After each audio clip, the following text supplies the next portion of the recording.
Hi, welcome to Chapter 12, Investments, Part 1, and use the table of contents to switch between slides. Please note that there are 6 learning objectives in this chapter.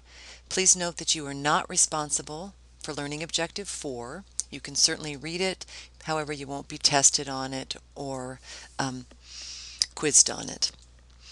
This PowerPoint covers learning objective number 1, why do companies invest in debt and stock securities? So there's one of 3 reasons. They just may have extra cash. So if they have extra cash, it's sitting around in a bank account, maybe earning very little interest, and they want to increase their chances of earning additional interest. They could also earn dividends, which of course are not interest. Or they could earn money from buying at a certain price a stock that has a strong growth potential and selling at a higher price and making that profit. That's one reason. They have extra cash. And number 2, they want to get investment income through earnings. And that's obviously 2 ways: dividends or interest, depending on the type of investment, or of course for stock appreciation. And finally, for strategic reasons, it may be part of their long-term plan to acquire a business or to have an interest in a business.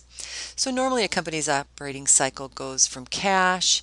If it's a manufacturing or retail environment, they're going to buy inventory.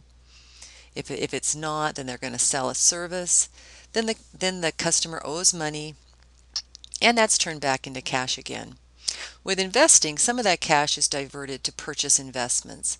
So yes, you start with cash, but you spend some of it on investments, and then you buy your inventory and then your accounts receivable in cash. If you have extra cash, we want it working for you. We want to earn interest. We want to earn dividends. We want the benefit of stocks that appreciate in value. But you don't want to tie it up unnecessarily. So you want to have it available for what we call in America a rainy day fund. Rainy day means bad times in a business. Fair weather or sunny weather is good times in a business, when a business everything's going well. So you're going to want to, as a company, you're going to want to invest in low risk funds that do earn interest or dividends for you, but that can also be liquidated, turned back into cash if you need to. You want to earn money from investment income. If you are willing to take a longer term plan and you don't need to have those investments readily available for cash, then you can invest in the stock market. And everybody's dream is to buy low and sell high. So you can buy at one price, and then later on, a year or 2 or 3 or even 4 or 5 years later, that stock may have appreciated and you'll make that profit. Or if you buy a lower risk stock, those sorts of stocks tend to pay dividends. And finally, for strategic reasons, buying a related company may give you some control, even without a controlling influence. It buys you some influence. It buys you a certain amount of votes. So let's make up a possible investment. This is not a true story. What would happen tomorrow if you opened the newspaper and you discovered that Taco Bell had purchased Chipotle, Mexican Grill? Now, Chipotle is a competitor to Taco Bell. They don't exactly serve the same clientele, but it's fast food and they're both Mexican food. So why would Taco Bell want to buy Chipotle? That's definitely a related industry. So why would Taco Bell do that? It's trying to expand its influence in its own industry. Okay, what about Taco Bell buying stock in Pfizer, a pharmaceutical company? Now that's clearly not a related industry. That is an unrelated industry.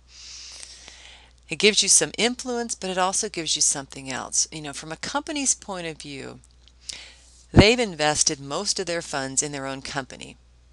But if they have extra cash, if they buy a stock in a different company, what they're doing is trying to diversify. They're trying to protect that investment so it's not going to be subject to the market influences that are going to affect all fast food industries.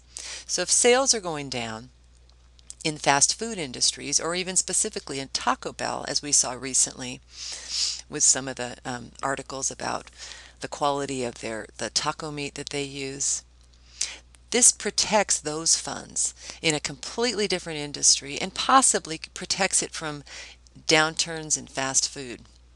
So if fast food sales go down, it may not at all affect drug sales. So you have two choices. You can either buy debt or you can buy equity investments. So when you buy a bond in another company, you're essentially the company who's the purchaser is loaning another company money. If you're buying equity in another company, you are buying stock in another company. You make money from bonds, from interest revenue. And this is a new account this chapter. In chapter 11, we presented bonds as if we were the issuing company. But if Amazon buys bonds in GE, the interest that they earn is going to be interest revenue to Amazon. It's going to be interest expense to GE, but we're only doing the point of view of the purchaser for this chapter.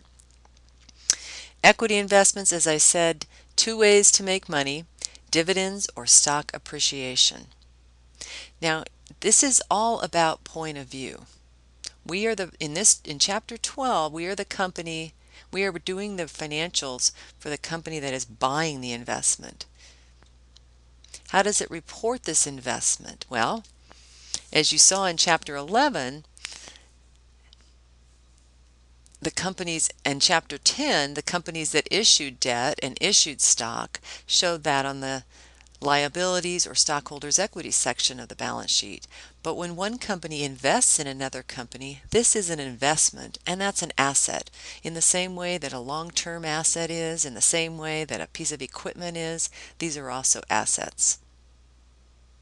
So the company's own stock is common stock, equity, normal balance of credit. The company's own bonds are bonds payable, long-term liabilities. Again, normal balance credit. But the company's investment in another company is an asset, normal balance debit.